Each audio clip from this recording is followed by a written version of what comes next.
Boa tarde a todos. Novamente estamos reunidos. Boa tarde, prof. Tudo bom, Gabriela? Como é que está? Tudo tranquilo. Ótimo. Vamos lá.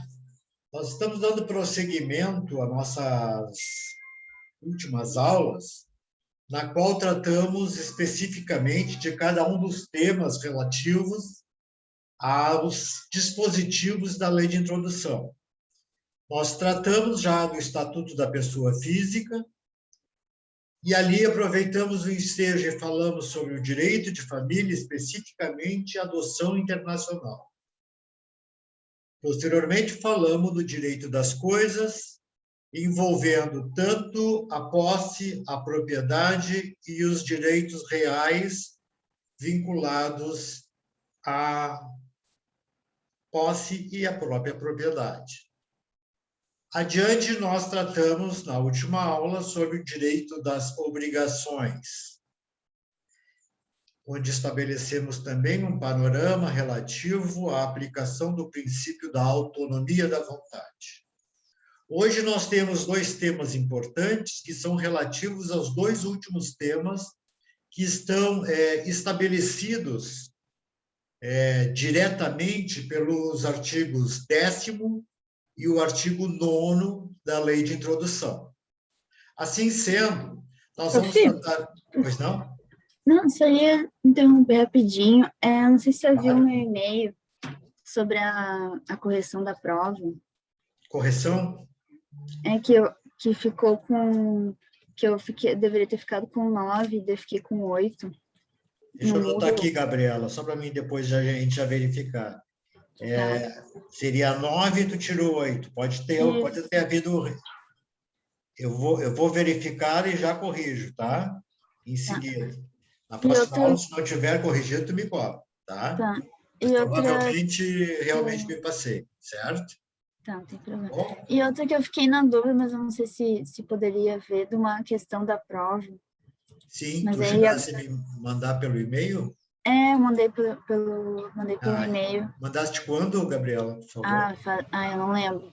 Assim, já faz uns dias. Faz uns dias. Se puder me repetir ela de novo, eu te agradeceria, tá? Tá, é muita prova, né? Realmente. É muita gente, muita prova. Mas, embora as turmas tenham reduzido, ainda assim eu tenho muitas turmas, então a gente meio que se complexiza em relação até a própria correção e até a simples transferência de notas. Já ocorreu várias vezes, isso evidentemente será revisto. Certo, Gabriela? Certo. Aí eu lhe envio me manda de novo. Até tu me faz um favor, Gabriela, como tu está sempre presente, vou te colocar o meu e-mail próprio, privado, tá? E tu me manda para ele, porque aí não tem erro. Às vezes eu demoro um pouco para entrar no institucional e às vezes o tempo passa. Tá? É Ricardo, arroba, o Bolt, K-O-B-O, B de bola, O, L, D de dado, T de Tereza, dt.com.br. Se tu mandar direto para esse aí, não vai haver problema. Eu mando, então. Eu mando da questão e da correção, né? Exatamente. Por favor. Tá bom, obrigada. Tá? Mas vamos lá, vamos falar então do direito das sucessões. Bom, em primeiro lugar, eu gostaria de fazer uma referência que há muita confusão entre o que trata, por exemplo, da regência dos bens vinculados, por exemplo, à partilha de bens, e em relação à questão sucessória. Recordem-se que a questão sucessória não é propriamente vinculada à questão dos bens que serão transmitidos em decorrência da sucessão. A questão sucessória relembra-lhes a ideia de quem pode e quem não pode herdar, quem pode ou não pode legar, como se estabelece as regras sobre os direitos hereditários, quem são os herdeiros necessários, certo? Quem são os legatários, e assim por diante. Então, muito cuidado na hora de analisar essas questões diante de um sistema que conclui a ideia de bens e sucessões para que não haja essa confusão. De qualquer sorte, eu já antecipo, a questão de conflitos das leis em matéria de sucessões é há muito tempo discutido entre os autores. Na verdade, a nível mundial, nós não temos um critério uniforme quanto à lei aplicável. Então, quando se busca a regência da matéria em relação às sucessões, vamos verificar, por exemplo, que existem inúmeros sistemas que, evidentemente, se modificam, se alteram em decorrência de ordenamentos jurídicos diversos. Razão fundamental pela qual nós devemos ter mais precisão a analisar a questão sob a luz do direito brasileiro, mais precisamente do direito internacional privado brasileiro. Assim sendo, a nossa lei de introdução, ela, na verdade, disciplinou este tema de um modo muito singelo. Ela estabeleceu que o elemento de conexão para o direito das sucessões é o domicílio do falecido. Ou seja, ela adota o mesmo princípio constante do artigo 7º, mas agora não diretamente vinculado ao sujeito da relação jurídica, né, que seria invariavelmente o herdeiro, o sucessor ou o legatário, mas o próprio falecido. Assim, o artigo, na verdade, vai disciplinar, o artigo 10º, vai disciplinar estruturalmente que o domicílio do falecido ou do desaparecido, porque a regra sucessória envolve tanto a morte quanto a ausência, certo? Porque vocês todos sabem, provavelmente já estudaram esta questão, a morte se estabelece pelo domicílio e a ausência também se estabelece pelo domicílio, né? A ausência, na verdade, é aquela decorrência natural do desaparecimento de um determinado sujeito do convívio social. Ele, na verdade, não é localizado, não é encontrado, e mesmo que se possa supor que ele... Tudo bom, Cristina? É um prazer revê-la. Mesmo que se possa supor que ele, eventualmente, tenha sofrido um acidente e tenha, evidentemente, falecido no acidente, vamos ver o caso aí do Ulisses, né? O Ulisses que saiu de helicóptero, nunca mais foi encontrado. Ele, evidentemente, como não tem um corpo de delito específico, a gente estabelece a regra sucessória através do prazo contado para a definição da sua mínima presunção do falecimento, e aí se abre a sucessão. Então, vejam, quando a lei de introdução estabelece a regra, ela sempre vai se vincular ao domicílio do falecido ou ao domicílio do desaparecido, certo? Então, esta regra se aplicará também aos seus bens, vejam bem, qualquer que seja a sua natureza, sejam móveis ou imóveis. Repito, se a questão é sucessória, os bens relativos à discussão sobre esta sucessão vai se relacionar de uma maneira bem contextualizada ao próprio elemento de conexão, que é o domicílio do falecido ou do desaparecido, certo? E vejam que qualquer que seja a sua natureza, podem ser bens móveis, podem ser bens imóveis. Então, vejam, esta regra, ela vale, no caso do testamento, certo? Para as sucessões ab intestato, ou seja, aquelas que foram objeto de testamento, e aquelas que não foram objeto de testamento. Então, ela vale, a regra sucessória para os testamentos vale na existência ou não de um testamento. E a regra é a mesma, o domicílio do falecido ou do desaparecido, certo?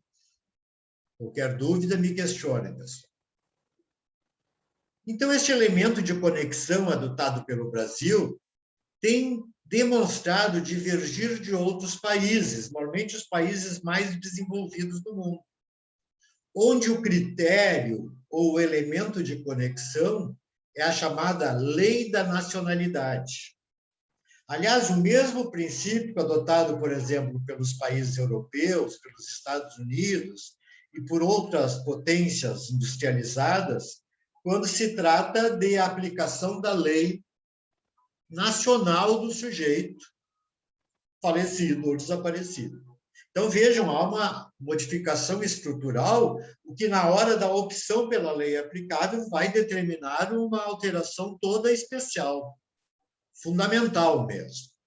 Nós não vamos mais vamos cogitar acerca de domicílio, vamos falar sobre nacionalidade. Se o falecido era francês, evidentemente a lei aplicável é a lei francesa. Se o desaparecido era austríaco, a lei aplicável é a lei austríaca, certo? Então, estes elementos, na verdade, vão servir de base, porque é sucessão, para a posterior abertura do inventário. E agora vejam o seguinte exemplo. Um italiano falecido, deixando parte de seus bens na Itália e outra no Brasil. Se os bens deixados no Brasil são imóveis, os herdeiros dele terão que se conformar com a aplicação das duas leis. Primeiro, a italiana, porque o elemento de conexão refere-se à nacionalidade do bem, ou a brasileira, que é o domicílio do falecido. Ao contrário, no caso, o domicílio do falecido, certo? No caso, é Itália. Então, estes elementos de conexão vão estabelecer aquela tradicional regra da situação do bem, aonde ele está.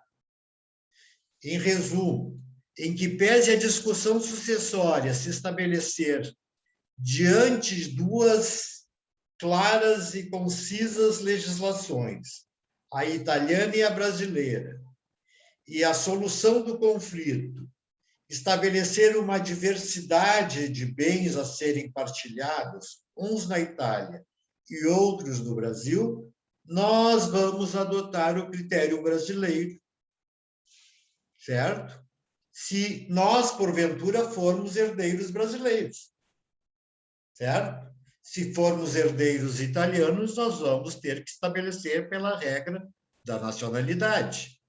Assim sendo, o elemento de conexão na regra do direito brasileiro é aquela que chamamos de lex rei citae, certo? Ou a lei de situação do bem, aonde ele se localiza.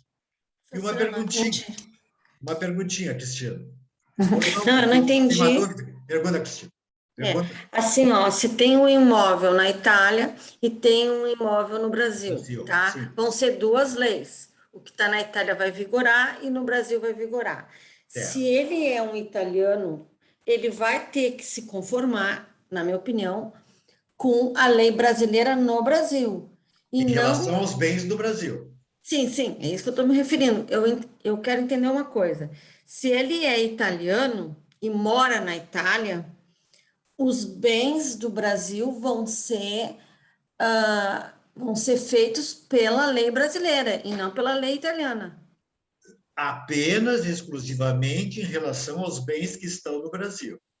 Sim, os bens que estão na Itália serão regulados pela lei italiana. Ah, tá. Então, vai igual pela nacionalidade. As duas leis vão... Ou seja, eu tinha entendido o contrário. Posteriormente, já deliberada a questão sucessória, ingressarmos com dois inventários. Tá, Brasil, perfeito. E outro inventário na Itália. Tá, Ok? perfeito, Certo, Gabriel? perfeito. Para mim, deu.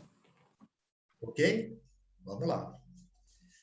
Vamos adiante um pouquinho. Professor, depois no final da aula, eu gostaria de falar com o senhor a Sobre a respeito de prova? algumas dúvidas dos colegas, Sim, sim, né? sim. Que eu me incluo também, Tá né? bem. Final da aula a gente conversa, sem problema. Tá, legal, Tá? obrigada. De nada. Muito bem. Neste exemplo que foi dado, então, como eu já referi, abrem-se dois inventários. Porque o processo de inventário instaurado na Itália vai incluir os bens imóveis aqui situados. Imaginem essa situação. Esta decisão que aprovar a partilha na Itália será ou não homologada pelo STJ?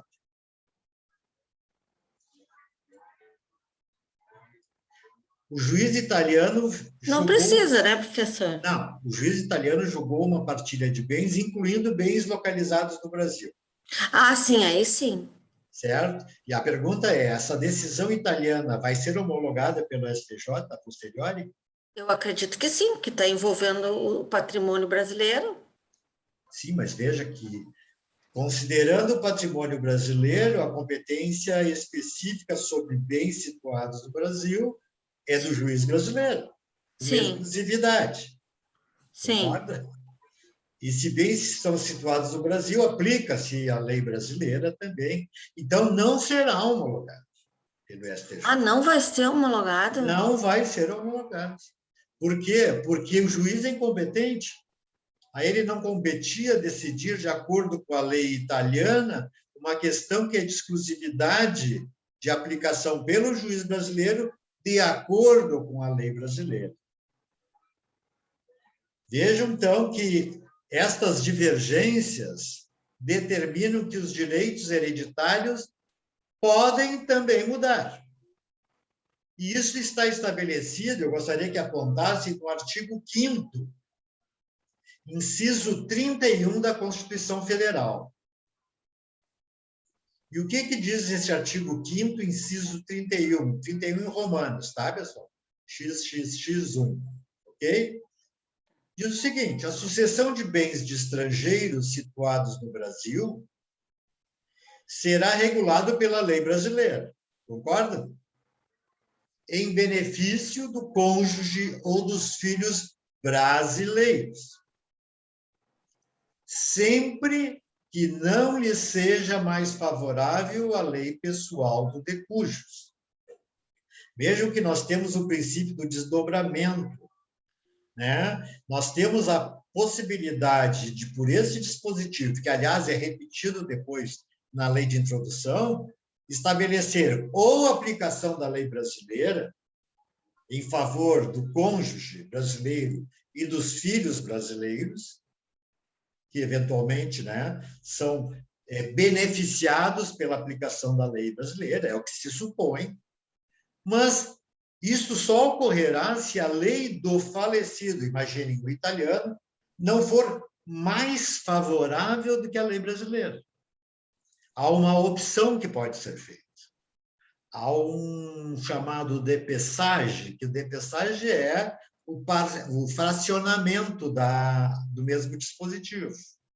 Vejam, imaginem que, por exemplo, no Brasil, a mulher não é herdeira do marido. Eu estou dando como suposição, pessoal. Ela é herdeira, né? Depois da lei do divórcio, ela é herdeira e concorre com os filhos.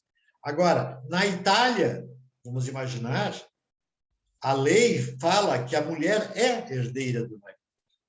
Vejam, este benefício que lhe é concedido lá na Itália não lhe é concedido no Brasil. Estamos falando em tese, isso não é uma realidade, só para que vocês entendam, certo? Então, obviamente que ela pode optar pela lei italiana e não a brasileira. Esse é um dos pouquíssimos dispositivos da lei de introdução que divide a possibilidade de aplicar uma lei ou outra, de acordo com o benefício que vai ser investido em relação às partes sucessoras. Ok? Deu para entender? Vamos lá. Então, repito, o artigo 10º, eu falei do artigo 5º, 31, né, da Constituição Federal. O artigo 10º, parágrafo 1º da Lei de Introdução, recordem-se, repete exatamente a mesma premissa, em todos os seus termos. Não vou ler de novo, porque é o mesmo, copiado. É um caso típico do que chamamos de lei imperfeita. Por quê? Porque não possui aplicação indistinta entre brasileiros e estrangeiros. Entenderam? Ela não distingue quem é brasileiro e quem é estrangeiro. Né? Ela simplesmente diz que há um benefício em favor de brasileiros diante do direito estrangeiro. Ou se aplica o direito brasileiro quando, na verdade, não se admite a aplicação do direito brasileiro, que é menos favorável. Assim sendo, esta questão de reiteração pela Constituição Federal dos termos da previsão da lei ordinária, que é a lei de introdução, vocês recordam-se nas aulas de direito internacional público, quando se falava das relações entre o direito internacional e o direito interno? O que se falava? Se falava quem é que deveria prevalecer, o direito interno ou internacional?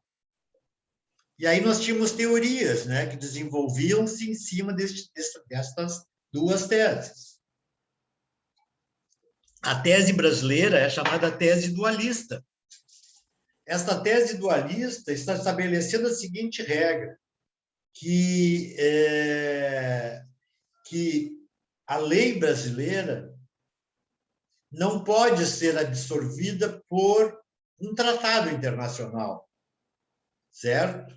Porque poderia ensejar um conflito com esta lei ordinária e causando até a sua revogação. Repetindo, se nós estamos diante de um conflito entre a lei brasileira e a lei interna, conhecendo-se que a lei estrangeira que trata do assunto é um tratado internacional, certo? E que a lei brasileira que dispõe é a lei de introdução, certo? Nós vamos estabelecer a regra da primazia da lei vinculada ao direito internacional. Concorda, Cristina? A lei, o tratado prevalece sobre a lei interna. Concorda com isso?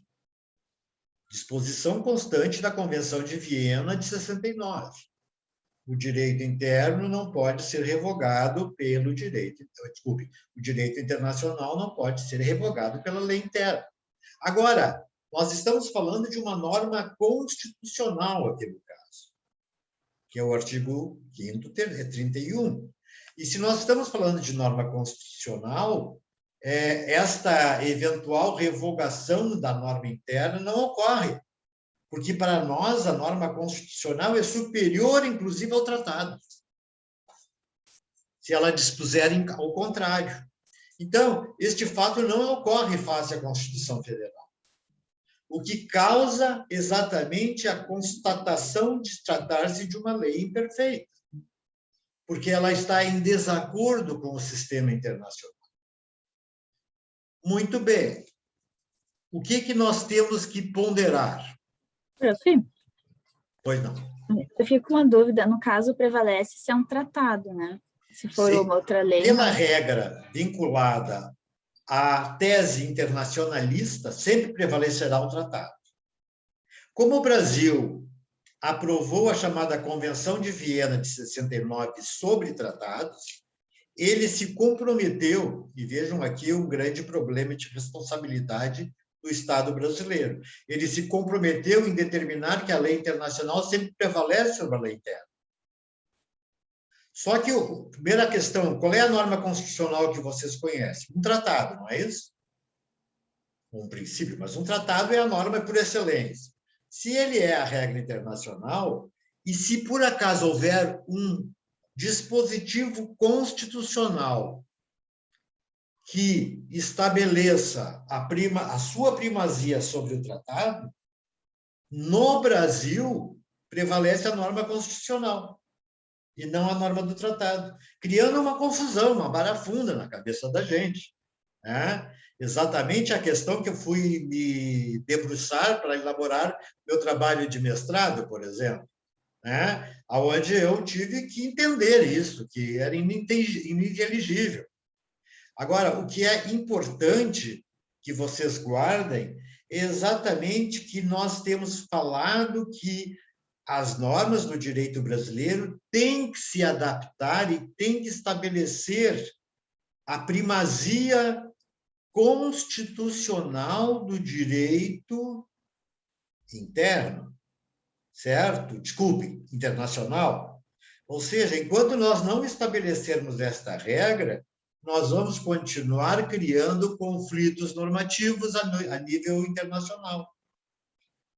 Qual é o resultado disso? Que o Brasil recai em ato de descumprimento de suas obrigações internacionais. Ora, o Brasil assinou um tratado, qual é o Código de Bustamante. Já ouviram falar do Código de Bustamante? O Código de Bustamante, hein? Já deve Faz tempo. Faz muito tempo. Pode ser, e é verdade, muito tempo, porque não se fala mais em Código de Bustamante. O que era? Uma tentativa de criar um código unificado em direito internacional privado. Ou seja, todos os países latino-americanos adotariam a mesma regra. Então, não haveria nenhum conflito de leis no espaço, porque o Código de Bustamante resolveria. E este próprio Código de Bustamante dá maior qualificação, maior hierarquia à norma internacional do que interna. Ora, maravilha, né, pessoal? Só que as constituições dos países membros deste tratado nunca se conformaram, que são os países latino-americanos, em reduzir a hierarquia das suas normas constitucionais. E as suas normas constitucionais continuam prevalecendo sobre o tratado. Não é só no Brasil, não. Todo o sistema de países em desenvolvimento e subdesenvolvidos. Por que será, né? Por que será? Por que nós não queremos admitir a prevalência do direito internacional como norma superior do nosso ordenamento? Vejam, a Constituição nem fala em tratado internacional como princípio elaborativo de lei. Tanto é que o tratado que estabelece a norma internacional, ele vai assumir a posição de uma norma ordinária, uma lei ordinária. Na melhor das hipóteses, uma norma que pode se tornar constitucional, parágrafo 3º, né, do artigo 5º, quando ela tiver um quórum privilegiado para se transformar em emenda constitucional. Ou seja, se defere ao Congresso Nacional a possibilidade de transformar um tratado em norma constitucional ou não. O que é um absurdo. Professor, eu anotei uma coisa aqui, mas eu acho que eu anotei errado. Só me ajuda aqui.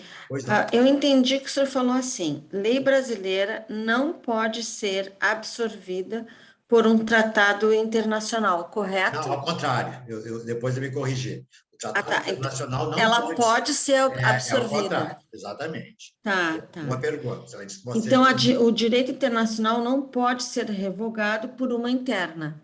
Exatamente. Tá, então agora... Embora, veja, Cristina, existe uma tese que determine que a lei interna é superior à internacional, o que é um absurdo.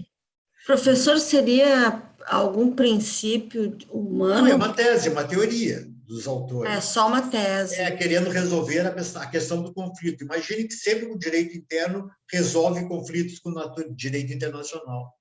Só que o problema é o seguinte: o direito interno é feito pelo legislador interno para ser administrada dentro do território brasileiro.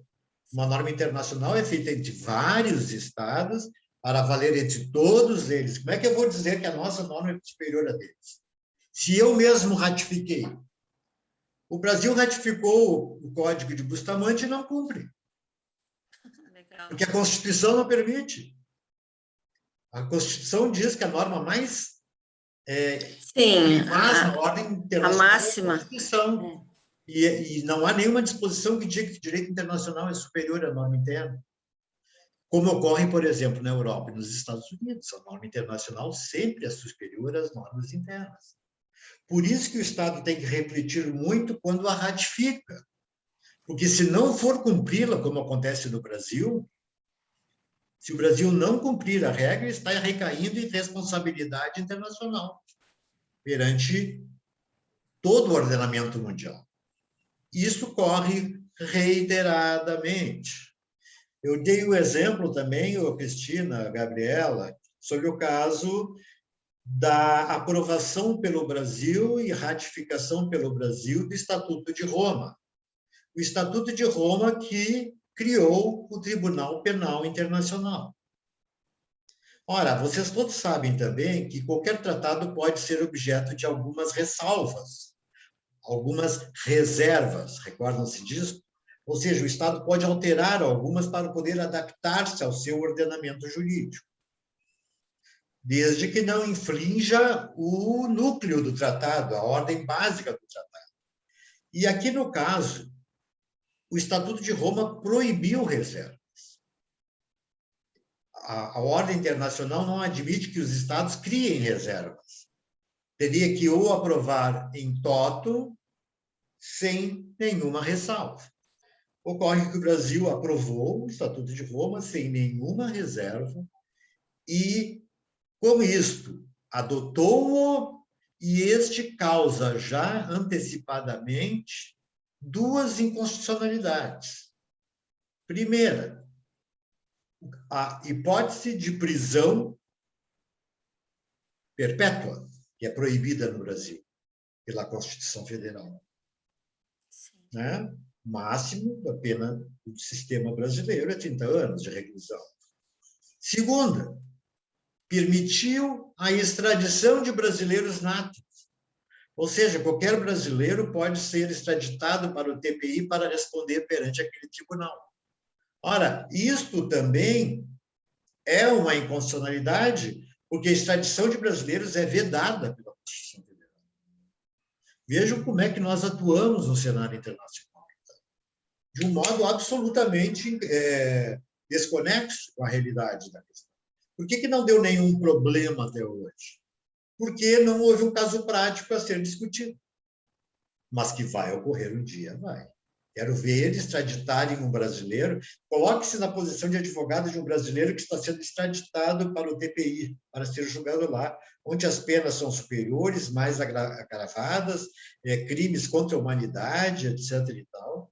Imaginem essa situação. Se você fosse advogado desse sujeito, o que faria? Eu me socorreria imediatamente da Constituição Federal, que é o máximo da nossa legislação. E diria, é vedada a extradição. Ah, mas o tratado diz, o tratado não tem um posicionamento como norma constitucional, ele é simplesmente uma norma ordinária, por enquanto. Ele não foi transformado em norma constitucional. Embora haja essa abertura, mas nunca foi transformado. É lei ordinária. Certo? Então, esta situação que nós estamos falando é uma questão que tem que ser pensada. E porque muitas coisas não funcionam e a gente não consegue encaixar o direito internacional dentro do sistema brasileiro, embora os esforços atuais sejam muito grandes, no sentido de fazer o país caminhar para frente, desenvolver-se como os países desenvolvidos, criando a essência de que as normas internacionais que vierem ser adotadas sejam superiores às normas de natureza até mesmo constitucional, ou ao menos idênticas a elas. Em termos elas podem se chocar, né, professor? Elas se chocam. Sempre vai haver o choque. E esse choque pode dar... Cria um conflito. Tirar o privilégio de um... né? Imagina você mais 10 países fizeram o tratado. Né? Se você, por exemplo, não cumpre o tratado, esses 9 países que cumprem vão dizer por que o Brasil não está cumprindo. Eu quero uma penalização contra o Brasil. Ele se obrigou internacionalmente a cumprir. Isso pode dar uma crise internacional, professor. Hein? Dependendo a estatura da coisa, pode dar uma crise internacional, Com porque certeza. eles podem chegar e dizer, bom, já que eles têm o privilégio, eu não quero mais conversa com eles. Pode Com haver certeza. problemas de exportação, importação, que é um meio de tu Exatamente. apertar o país, fazer ele voltar a alguma regra, alguma Exatamente. coisa. Isso é muito Exatamente. sério, né?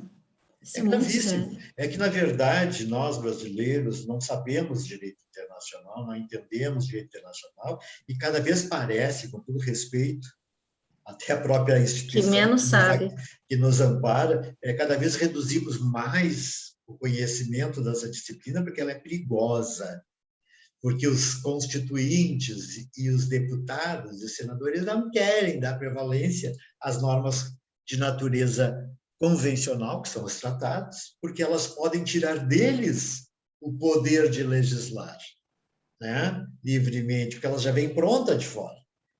E todas têm uma característica, são normas éticas, normas de natureza moral. E vejam, aí eu não tenho lugar para conchavo, pessoal, para corrupção e outras coisas. Então, assim, no momento que eu adoto o direito internacional, eu tiro as rédeas do poder. Eu inviabilizo que estes senhores possam decidir como quiserem. Porque se eu criar uma norma séria, essa norma vai ser aplicada. Ou o Brasil não aceita mais nada de norma internacional. Essa seria uma conduta bem mais correta.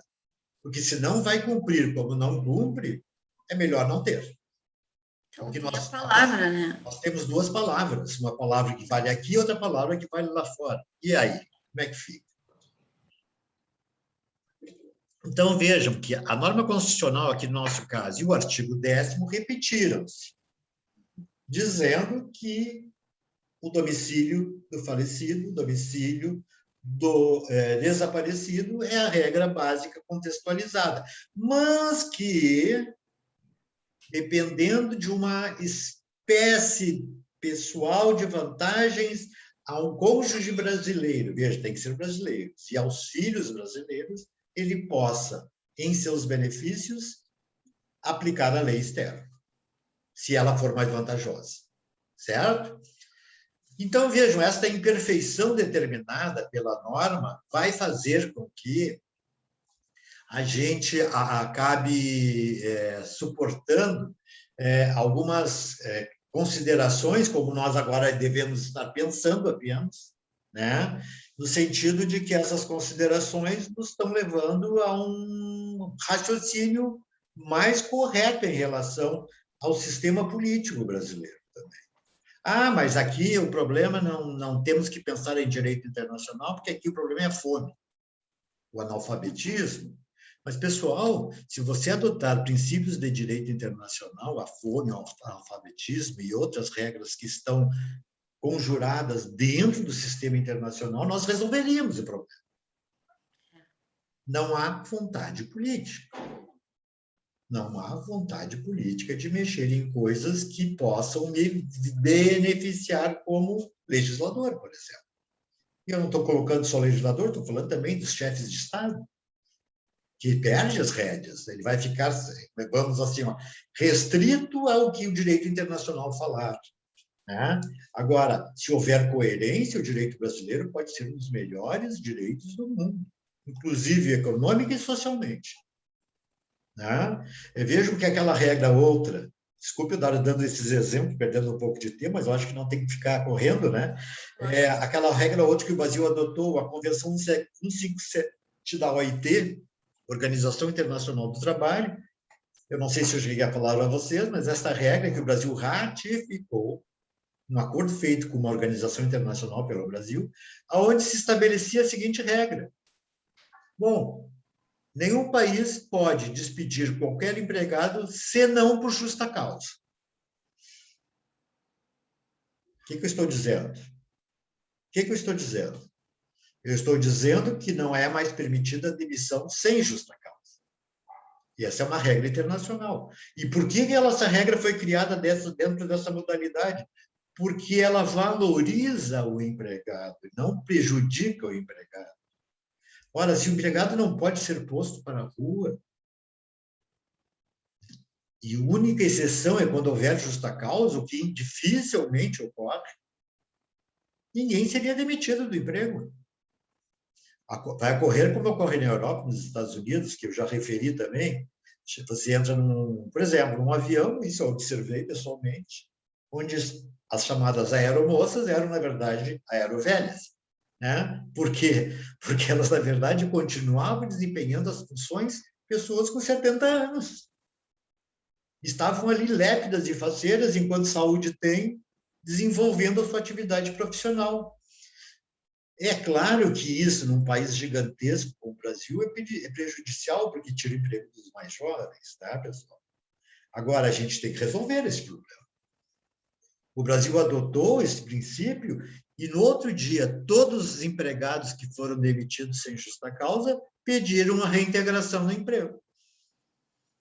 E os juízes do trabalho deram a reintegração no emprego.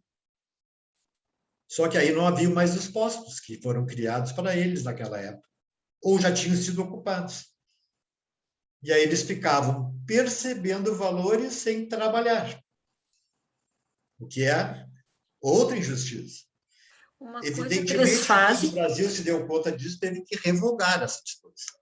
uma coisa que eles fazem para fugir desse contexto é o contrato por trabalho, que aí rescinde e eles não têm aquela necessidade de ficar com a pessoa. Veja de novo a insubsistência do tratado diante da Constituição Federal. A Constituição Federal permite a despedida sem justa causa, desde que indenizada, não é isso? Desde que haja indenização. E vejam, a lei adotada pelo sistema internacional foi no sentido de que não poderia haver, contrária à Constituição. Então, o que nós estamos dizendo é que houve um choque entre o tratado e a Constituição de novo.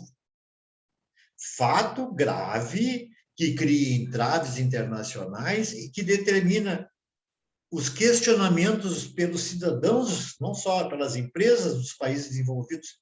Por que o Brasil não adota?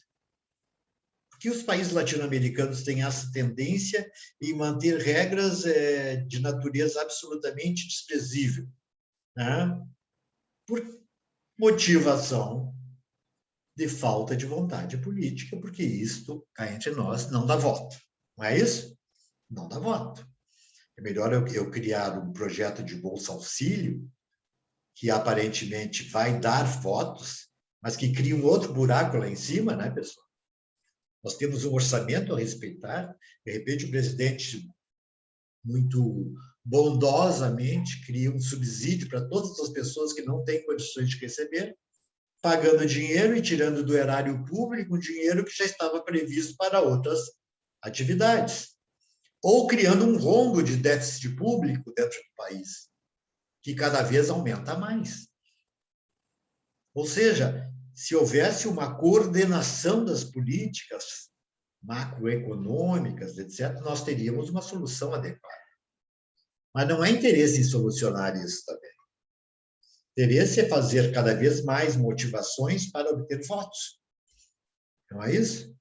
Então, vejam, pessoal, agora mesmo estava vendo na televisão que o relator da CPI do Senado e do Senado, o Renan Calheiros, agora ficou sozinho dentro do plenário porque todos brigaram com ele. Uma briga absurda, um conflito de vaidades, uma insubsistência, porque eu quero ser o dono, eu que vou conseguir tirar o presidente. O que eles querem? Eles querem voto. Estão ali na vitrine, né? Então, vejam, nós perdemos quase um ano discutindo isso para nada. Como depois se diz, vai acabar em pizza, né? E acaba mesmo. E acaba mesmo. Então, dinheiro despendido, forças de trabalho não mal desenvolvidas e tantas questões que emergem de uma questão como esta, que não resolve a solução do problema. De qualquer forma, o artigo, então, 10º, parágrafo 2º, então, refere que a capacidade para suceder, vejam bem a palavra agora, também é consequência da lei domiciliar. Eu estou falando não de sucessões, mas de capacidade para suceder, que está lá no artigo 7º. Recordam-se? Artigo 7 diz, aplica-se a lei do domicílio da parte em relação ao início e o fim da personalidade. 2, a capacidade, e aí engloba todos os tipos de capacidade, né? O nome e os direitos de família, certo? Então, vejam, cuidado quando, por exemplo, analisarem dentro de uma questão, se aquilo ali vincula a ideia de ter capacidade ou é meramente uma questão sucessória, que é a diferença estrutural. Tá? Bom, existe, no entanto, uma corrente favorável para que essa competência seja definida pela lei em vigor no tempo da concretização do ato. Ou seja, alguns autores estudam uma adequação entre o momento em que ocorre, as circunstâncias do fato concreto e qual elemento de conexão deveria ser utilizado. Mas isso é um estudo. Isto vai recair exatamente na ideia de que nós estamos tentando resolver um conflito, né, de natureza doutrinária para tentar chegar a uma norma legislativa. Por outro lado, quanto ao modo de dispor este assunto, isso é bastante controverso. Vejam, modo de dispor. Prevalece sempre a lei pessoal do testador, a quem compete disciplinar sobre matéria relativa aos seus bens. Se o testador não tem capacidade, ele não pode dispor do testamento, concorda? Então, nós temos que saber qual é a matéria que está realmente emergindo como questões estruturais mais importantes. Isso depois, pessoal, eu já antecipo a vocês, nós vamos fazer alguns exercícios de natureza prática para que a gente possa, então, diante dessas questões, evoluir dentro da questão prática propriamente dita, certo? Prof, eu não entendi muito bem a capacidade, no caso. Capacidade. Sim, diz ser o herdeiro legítimo, ser o herdeiro... Não, se ele tem capacidade, por exemplo, para fazer testamento, ele não é incapaz? Ele não está cometido de uma doença grave? Tá. Ele não é curatelado? Ele não é menor? Entendeu? Este assunto é assunto relativo ao direito pessoal do sujeito, e não à sucessão propriamente dita, que vai vir no segundo passo. Aí muda o elemento de conexão, certo? O testamento, todos nós sabemos, também deve se cingir ao princípio do locus regit actum. O local vai reger o ato. Se eu faço um testamento na França, qual é a lei que eu aplico? A lei francesa. Se eu faço um testamento no Brasil, prevalece a lei brasileira. Se eu faço um testamento na Austrália, a lei australiana. Ou seja, toda a modalização e o aperfeiçoamento da regra jurídica sobre o assunto testamento é do país que a elaborou. Não é isso? É claro que nós temos que ressalvar qualquer hipótese de violação à ordem pública. Isso vocês já sabem, né? Recordem-se lá do artigo 17 da Lei de Introdução, que diz: não pode haver mácula à ordem pública, à soberania nacional e aos bons costumes. Ok? Vamos ver um exemplo que no Brasil nós temos ressalvas sobre ordem pública. Por exemplo, o chamado testamento conjuntivo. Eu já antecipo a vocês que este testamento dito conjuntivo está estabelecido no artigo 1863 do Código Civil, tá? 1863 do Código Civil é proibido no Brasil. O que é o testamento conjuntivo? Onde os testadores se instituem um ao outro como beneficiários, considerando-se herdeiro do que sobreviver. Então, assim, a Cristina e a Gabriela fizeram um testamento. A Cristina vai beneficiar a Gabriela vai beneficiar a Cristina. Quem vai receber? Aquele que sobreviver. Esta regra, na forma do artigo 1863 no Brasil, é proibida. Portanto, ela viola a ordem pública, entenderam? E sabe, professor, e eu já pensei nisso. É só porque viola mesmo. Mas é que isso aí está evitando um outro tipo de situação, digamos assim, ilícita, ilegal, beneficiando Exatamente. um Para outro. Mas viabilizar eu já até a pensei fraude, né? nisso. Até a fraude. Isso, exato. Mas eu já pensei pelo lado positivo, no caso, para não haver outras. Muito gasto, muito nhenhenhé. Muitas interferências, sim, sim. E eu não tenho Mas ainda o filho. nosse sistema não permite esse tipo de atitude. Exato, eu não tenho filhos, o meu marido tem, então eu tinha pensado, bom, já vou dividir, passo já uma parte para ele, passo uma parte para as filhas dele, eu queria deixar tudo Mas veja acomodado, assim, ó, a mas ideia é a não seguinte, dava, porque aí ele teria que fazer uma parte para mim, e aí fica na ilegal. verdade, aí seria o conjuntivo quando ele faz para ti. Exato, exato. Isso aí não existe. O É. legislador brasileiro, na verdade, entendeu que essa forma de testamento contraria as suas próprias disposições. Por quê? Porque é o seguinte, existe uma regra de caráter essencial no testamento no Brasil, que é a possibilidade de revogar o testamento. Vocês sabem disso. Eu posso revogar um testamento. Imagina que tu e a Cristina, a Gabriela e a Cristina, fizeram um testamento, uma em favor da outra. A Gabriela vai lá no outro dia e revoga o dela. E como é que fica, Cristina? E não me Pode, diz né? nada ainda. O testamento conjuntivo não pode ser revogado, a não ser com autorização das partes. Então, veja, por isso é proibido na ordem pública. Ô, Gabriela, não faz isso comigo. É uma situação, né? Então, assim, ó, ela se choca com as próprias regras do testamento. Então, a questão é uma questão lógica, né? Não um problema de ordem pública apenas, porque na prática vai causar prejuízo, vai causar dificuldades, vai causar uma série de dificuldades. E pode testar, inclusive, errado, né, professor? Testando, inclusive, de forma errada. Porque aí deixando para uma assim, que pessoa até que não abrir tem. eventual sigilo do testamento, Isso. para verificar se o do parceiro tem as mesmas vantagens que o meu. A coisa é complicada.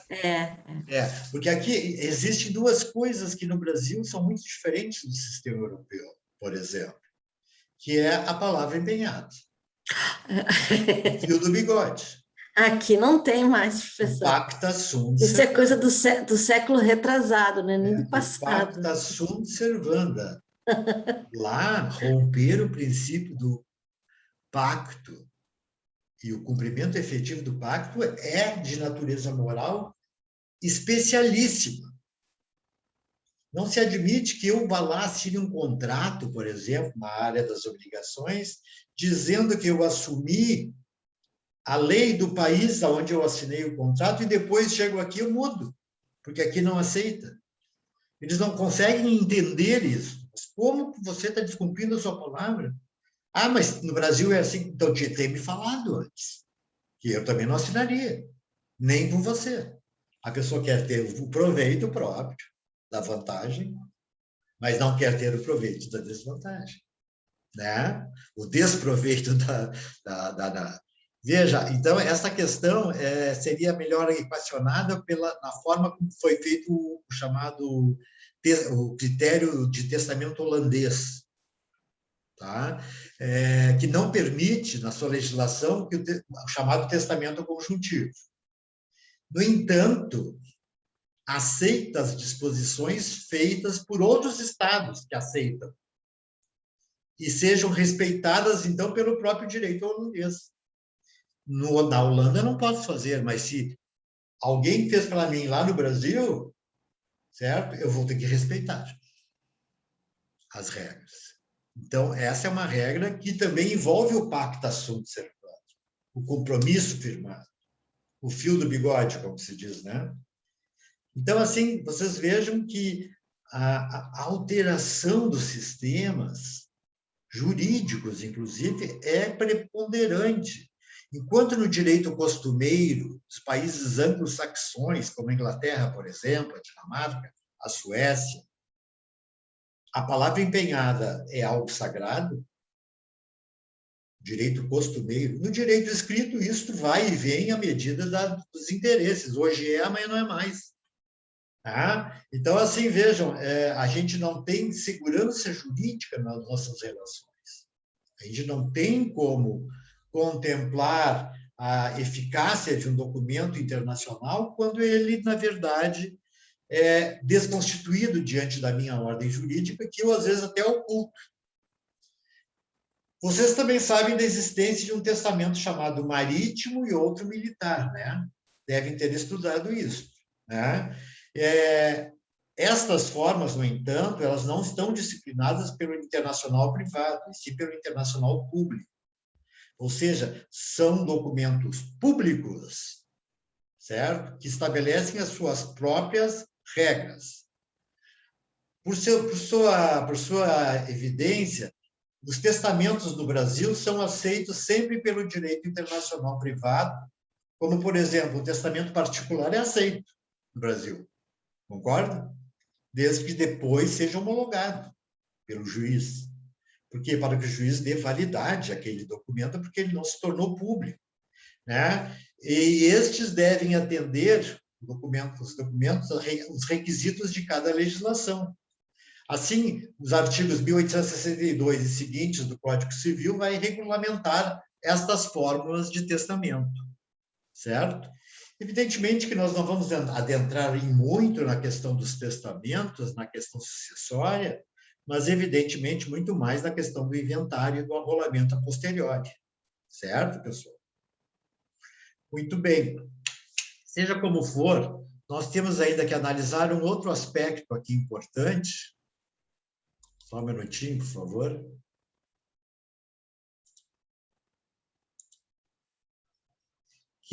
Que trata do artigo 11 da Lei de Introdução, que é vinculada ao Estatuto da Pessoa Jurídica. Recordam-se do artigo 11? O artigo 11 que estabelece, dentre outras formas, a regra aplicável à lei do local da constituição da empresa. Mas, antes de falar isso, vamos falar um pouquinho, relembrar um pouquinho do direito empresarial. Também estudaram, né, pessoal? Com certeza. Vamos lá. O direito empresarial é um ramo do direito, evidentemente. O que ele disciplina? Qual é a disciplina do direito empresarial? O que ele regula? Ele regula atividades empresariais, recordam-se? Regula atividades empresariais destinadas à produção e circulação de bens e prestação de serviços. Ou seja, a grande máquina de funcionamento da estrutura de uma grande empresa. Então, vejam, vocês sabem também que o Código Civil de 2002 alterou substancialmente, eu ainda estudei pelo anterior a 2002, e eu estudava uma parte no direito comercial, outra parte no direito civil. O direito civil era só a sociedade simples, que hoje foi abarcada no Código Civil de 2002 para incluir todo o direito empresarial. Então, essa unificação com a lei civil, certo? Compreendeu que a legislação civil e a comercial no Brasil, certo? Permanecem existindo e devem ser criteriosamente respeitadas, embora existam regras específicas vinculadas às leis mercantis, que aí é a matéria do direito comercial. Bom, todos sabem disso, não é nenhuma novidade para vocês. Concordam? Assim sendo, nós temos 3 teorias, isso devem se recordar também, que desenvolvem a nacionalidade da pessoa jurídica. Qual é a nacionalidade de uma pessoa jurídica? Primeira, a teoria da incorporação. A pessoa jurídica nacional do país em que se constituiu. Se a empresa foi constituída na França, a pessoa jurídica é francesa. Isso é importante saber na hora de correlacionar uma empresa estrangeira e uma empresa nacional, por exemplo. Não esqueçam que existe uma complementação desta regra em relação às agências, filiais e sucursais localizadas no Brasil, né?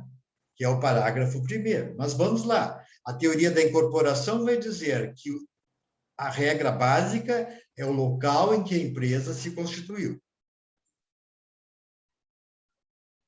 A segunda regra é a regra da sede social, que diz que é o local em que funcionam os órgãos diretivos dessa empresa. Ou seja, o cérebro da empresa. Invariavelmente, hoje, inserido dentro das chamadas holdings, né? Que administra inúmeras empresas mundo afora. Mas é lá que estão os órgãos diretivos. Professor, aquela empresa que é muito conhecida, que agora eu esqueci o nome, eu estou um pouco esquecida, ali na Farrapos, ela foi uma empresa... Oi? A Gerdau? Gerdau. Ela ficou ali a vida inteira. Ali quem ficava era o que fundou. E aí ela foi para São Paulo, ela foi para outros lugares. Então, ela se constituiu em Porto Alegre, né? Ela é brasileira. Então, ela é brasileira, né? E nesse caso aqui de regra social, ela também se enquadra, porque é o cérebro, né? O órgão diretivo está em Porto Alegre. Tá, então isso... Então, ela incorpora e admite a sede social como a mesma regra. Ela adota duas teorias, tá? As duas igualmente válidas. Ocorre que existem várias empresas que foram constituídas no local e têm sede social em outro. E quantas são essas? Né? E o último sistema é o sistema da teoria do controle. Ou seja, vai prevalecer a nacionalidade dos detentores de capital social, aqueles que tiverem maior capital social. Vocês veem que essas três teorias, no caso da Gerdau, que o Cristino se refere, elas se confundem entre si. E isso é bom, porque, na verdade, nós conseguimos focalizar a ideia da empresa dentro de um contexto. Agora, Gerdau. A Gerdau, por exemplo, vai abrir uma sede na Inglaterra, uma filial, uma agência ou uma sucursal. Qual é a nacionalidade desta? É brasileira também? Não. Porque, segundo o parágrafo 1º do artigo 11º, certo? Quando esta sociedade constituída, por exemplo, em outro país, tiver filiais, sucursais e agências no Brasil, elas já foram admitidas pela autoridade brasileira aqui dentro e estabelecem uma nova sociedade regulada na forma da lei brasileira. Senão, ela não é aprovada nas juntas comerciais. Entenderam? Quer dizer, o Banco Santander nasceu aonde? Na cidade de Santander, na Espanha. Certo? Ora, nós vamos falar que pela teoria da incorporação, a empresa se constituiu e é de nacionalidade espanhola. No entanto, o Banco Santander tem agências, filiais e sucursais em todo o Brasil. Concorda? E cada agência, cada filial e cada sucursal tem o seu próprio CNPJ, não é isso? Diferente da matriz. Por quê? Porque para ingressar dentro do território brasileiro não pode, estão proibidas empresas puramente estrangeiras. Ela não pode operar como espanhola no Brasil. E não podendo operar como uma empresa espanhola, ela tem que se transmutar na forma definida pela lei brasileira. Portanto, os estatutos sociais dessa filial, sucursal ou agência estão de acordo com a lei brasileira, Por isso serão aprovados na Junta Comercial, como se fosse, na verdade, uma nova Constituição. Embora sejam partes de um mesmo grupo econômico, elas se diferenciam em relação à estrutura do direito a ser aplicado. Ou seja, nestas hipóteses, se eu tiver um conflito com o Banco Santander, por decorrência de me cobrarem um valor devido por um cheque que eu já paguei, por exemplo, eu não tenho que me socorrer do direito espanhol para fazer isso. Eu vou me socorrer do direito brasileiro, porque a empresa está submetida à lei brasileira aqui no Brasil. E, aliás, todas as empresas nacionais, sejam puramente nacionais ou advindas de empresas estrangeiras, mas assumindo o papel de empresa nacional, são aplicáveis às leis brasileiras. Isso é o sistema empresarial atual, certo? Nós adotamos, em princípio, só para complementar, nós adotamos, em princípio, a teoria da incorporação. Isso. A teoria da incorporação, o local da Constituição. E isso levava a muitas dúvidas. Por isso foi criado o parágrafo 1º. Porque, antigamente, quando este código foi editado, quando a lei de introdução foi publicada, 1942, pessoal, existiam empresas puramente estrangeiras no Brasil, eram admitidas. A Standard Electric, a Brastemp, eram estrangeiras, estavam aqui operando, de acordo com a lei estrangeira. Até que o direito brasileiro legislou de modo contrário. Elas não podem fugir das mãos dos brasileiros a administração de conflitos, por exemplo, entre essas empresas. Então, na verdade, nós tivemos que fazer com que elas subsistissem no Brasil como empresas criadas por lei, admitidas por lei e, portanto, disciplinadas pela lei brasileira. Então, no Brasil, só para concluir, é nacional a empresa organizada de conformidade com a lei brasileira, que tenha no país a sua sede e sua administração. Onde é que está escrito isso? Artigo 1126 do Código Civil. Provavelmente vocês já estudaram isso. E quem é que é estrangeira no Brasil? Qual é a empresa que pode ser reputada de estrangeira no Brasil? Aquela que não apresenta esses pressupostos, que foi criada fora do Brasil, que tem sede fora do Brasil e cuja administração está fora do Brasil. Ora, se o Brasil não tem acesso a essa empresa, na forma da lei nacional, certo? Ela poderia até aplicar a lei estrangeira, mas o Brasil não admite esta prerrogativa. Por isso que criou-se a essência de criação de novas fórmulas empresariais de um mesmo conglomerado econômico através de adoção da lei brasileira. Ok? Deu para entender? A Cristina está pensando, o que é? Não, eu estava me lembrando da TAM, que passou a ser Latam e que é chilena, e que os funcionários são acolhidos pela lei brasileira trabalhista. Trabalhista brasileira. Aí é um outro problema que nós vamos analisar no direito do trabalho internacional. Tá? Porque nós temos ainda que ver o direito do consumidor sobre o direito internacional privado. Nós temos que ver vários setores. Nós nem vamos conseguir ver tudo. Vejam bem. Porque se reputa como já entendível isso, né? Mas, na verdade, não é. Tem que voltar para a gente poder revisar. Então, assim, a figura do estabelecimento, por exemplo. O que é estabelecimento? Antigamente não chamava estabelecimento. Chamava-se de fundo de comércio. Quando se fala em estabelecimento, você pensa no prédio, né? No prédio, isso. No prédio da sociedade, etc. e tal, da companhia. Essa expressão fundo de comércio, então, cedeu lugar na alteração de 2002 à expressão estabelecimento. Foi aí que nasceu.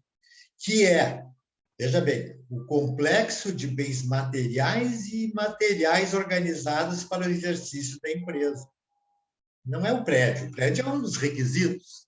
Sim. Dentro do prédio tem os equipamentos, as máquinas, tem o conteúdo do direito do pessoal, da contingência, de pessoal que ali exerce atividade, do fruto do desenvolvimento da atividade dentro daquele estabelecimento, da criação de novas formas, e material, né?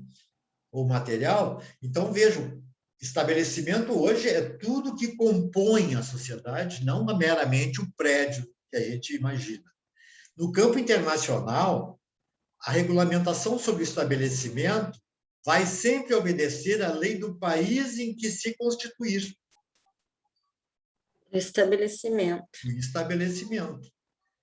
Se você criou uma filial no Brasil, o estabelecimento é Brasil, ainda que ela tenha uma, digamos, matriz fora do Brasil. Porque ela, no momento em que criou a filial aqui, ela se submeteu à ordem interna brasileira. Ok? Isso eu trouxe assim só para mera exercício de relembrar. Quanto à capacidade para exercer atividade empresarial. Vamos ver se vocês se deram conta, depois que nós falamos também sobre associações. Capacidade para exercer atividade empresarial. Qual é a lei que regula essa relação? Dentro da lei de introdução. Não lembro. Repetindo, a capacidade para exercer atividade empresarial é regulada pela lei pessoal do sujeito, domicílio, o artigo 7º da lei. Vejam, por isso que eu insisto, capacidade. Ele é ou não é capaz? Ele pode ou não pode ser comerciante? Ele não está envolvido em crime falimentar? Ele não é falido? Sim. Ele não é incapaz, de outra maneira, menor, ou eventualmente sem as devidas capacitações de natureza mental? Isto é um atributo que não tem diretamente a ver com o fundo da atividade empresarial. A incompatibilidade, por exemplo, de agentes diplomáticos. Todos sabem o que são os agentes diplomáticos, né? Ou seja, aqueles que representam o país no exterior. Sim. Representam oficialmente o país no exterior. Né? Eles podem comerciar? Não. Ou seja, esta impossibilidade que você está narrando é decorrente da própria legislação brasileira, não é isso? Uhum. O Brasil proíbe. Ele é servidor público, portanto, ele não pode comerciar, certo? É um impedimento formal e legal. Então, assim, se nós temos que nos subjugar para verificar, por exemplo, no caso dos agentes diplomáticos, a sua capacidade para comerciar, vamos ver que ele tem incompatibilidade, não pode. E quem é que vai dizer isso? Vamos imaginar que na Alsácia-Lorena o diplomata possa comerciar. Pode ocorrer, isso é uma questão de lei, certo? Se isso ocorre lá, né, o que eu vou ter que ver? Eu vou ter que me basear na legislação de lá, porque eu nem admito isso. Né? Então, assim, esta regra, que é a legislação do Estado que os nomeou, né, pode determinar que o Estado de residência também possa proibir a comercialização. Não é isso? Ou seja, se aquele Estado para o qual ele está servindo e que eventualmente abre a possibilidade dele comerciar na Alsácia-Lorena, por exemplo, eu pergunto, esta regra do local em que ele reside pode deferir-lhe a possibilidade de comerciar? Lá pode, aqui não. Pode, porque aí ele se torna um domicílio. Ele está aberto à possibilidade? Aqui não pode, certo? Embora isso possa servir até de penalidade contra o sujeito. Bom, quanto à legislação brasileira e o direito empresarial internacional. Para estrangeiro exercer atividade empresarial no Brasil, deve provar o quê? Um estrangeiro. Ele pode exercer atividade profissional empresarial no Brasil? Pode. Pode. Só que Desde tem ele tenha o quê? requisitos, né? Por exemplo, Ele tem que ter capacidade. Um visto permanente, não é isso? Sim, ele tem que ter a capacidade para estar aqui, para morar aqui. E tem que ter capacidade. tem que ter uma autorização especial para tanto. Sim. Formalizado. Porque senão pode escolher outra pessoa. Isso seria para não decair, por exemplo, ter um brasileiro com a mesma capacidade e eles dizem que o outro é melhor. Então, essa carta de referência mostra uma sensibilidade maior, um aparato maior ao escolhido. Vejam que várias empresas internacionais que abriram filiais no Brasil, e eu sempre que eu trabalhei numa delas, que é a famosa CIA, né? Que é uma empresa holandesa, né? Ela, na verdade, transfere os seus funcionários da Holanda, da Inglaterra e de outros países. Eu não sabia que era holandesa, professor. Eu pensei que fosse americana. É uma empresa chamada Clement and August. São 2 irmãos, PC e EA. Né? Essa empresa, na verdade, a atividade diretora dela dentro do Brasil é feita pela família. Toda a família Brinkmeyer, é o nome da família, exerce a administração da sociedade no mundo inteiro. Elas estão espalhadas em todo o mundo, e sempre é familiar. Né? Então, vocês vejam a importância de que estes sejam munidos de um visto de permanência, que hoje chama-se visto de residência, mudou a lei, certo? E que esta autorização seja ditada pelo Estado brasileiro. Né? Até porque não se admite nenhum outro tipo de visto para tanto. Não pode ser visto temporário, nem visto de turista, nem visto de absolutamente nada. Apenas isso. Seja como for, toda empresa deve estar registrada onde? No registro público das empresas mercantis, que nós chamamos de Junta Comercial do Estado. Né? Elas são as concessoras da autorização para as empresas comercializarem no território brasileiro. Um último assunto, pessoal, já estou indo até um pouco adiante, né? Falência e recuperação empresarial. Nós temos lá a Lei 11.101 de 2005, que é a nova lei da recuperação judicial, que vocês também estudaram, né? E falências, acredito que já estudaram. O direito brasileiro, então, criou novos remédios para as empresas em dificuldades. Em vez da concordata, hoje é a recuperação judicial, não é isso? Artigo 47. E a recuperação chamada extrajudicial está prevista no artigo 161. Quando nenhum desses remédios legais surtir efeito, vamos liquidar a empresa. Diferentemente do que se fazia antes, se decretava falência. Hoje nós podemos proceder à liquidação. A falência passou a ser uma exceção à regra, e que só é admitida no caso de crise econômico-financeira destas empresas, devidamente comprovadas. No direito internacional privado, a regra do artigo 3º estabelece a seguinte premissa: é competente para homologar o plano de recuperação extrajudicial, desculpem, o artigo 3º da Lei 11.101, certo? Ok? É competente para homologar o plano de recuperação extrajudicial ou decretar a falência o juízo do local do principal estabelecimento do devedor ou da filial da empresa que tenha sede fora do Brasil. Que é isso? Meu telefone. É o seu? Ah, tá. Eu disse, ué, fiquei assustado. Já vamos concluir. E a falência internacional? Já concluímos. Quando o processo falimentar atinge empresa com filiais, bens ou credores em países diversos, ocorre, né? A empresa quebrou a nível mundial, em vários países. O direito internacional privado terá que determinar qual é a lei aplicável à falência e os efeitos a serem produzidos no exterior. A nossa lei, certo? Com a ampliação da cooperação internacional no âmbito do direito falimentar, limite-se a competência internacional da justiça brasileira, que ofereceria maior segurança jurídica para os cidadãos brasileiros. Claro que, no caso, credores, né? Dando um tratamento menos discriminatório aos credores transnacionais e viabilizando, então, maiores aportes de capitais estrangeiros. Isso é uma regra de garantia dos investimentos internacionais no Brasil.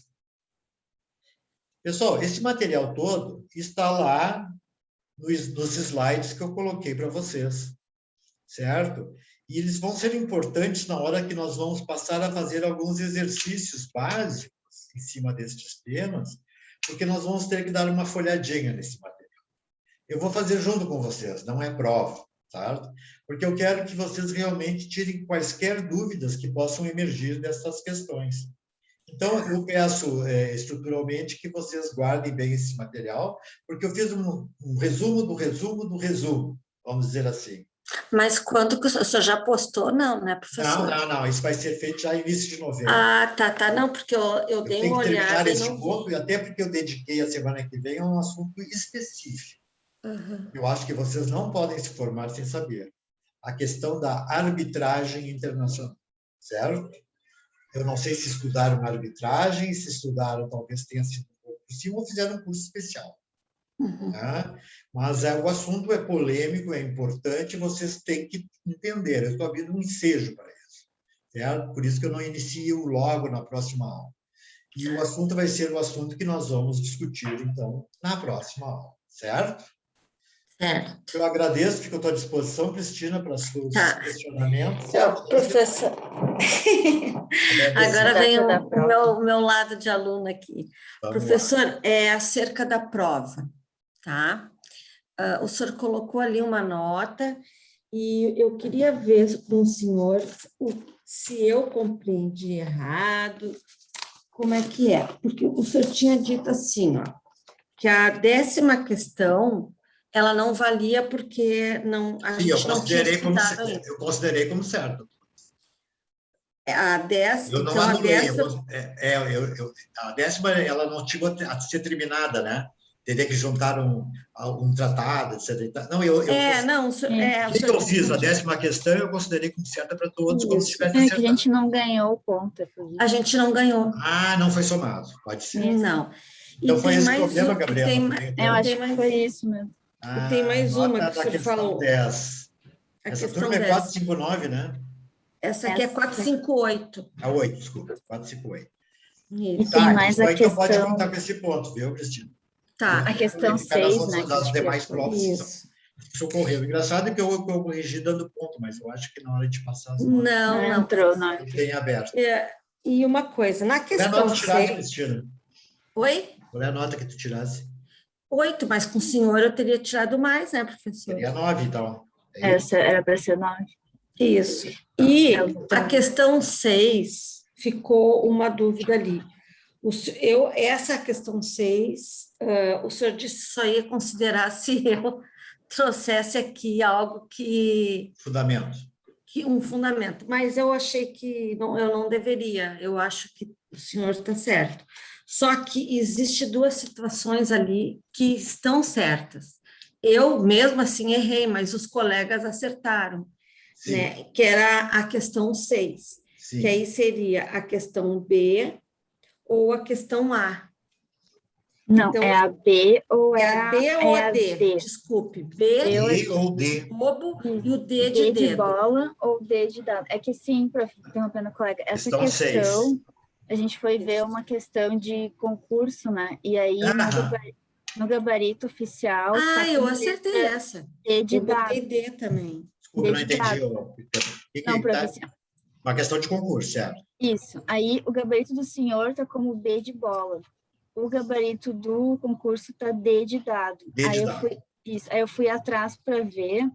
E aí ele justificava coisa de resolução, assim, de questões, justificativa, por que estava certo, não, dizia que era o artigo 7º, parágrafo 6º da LINDB, da lei, né? Parágrafo 6º. Da LINDB.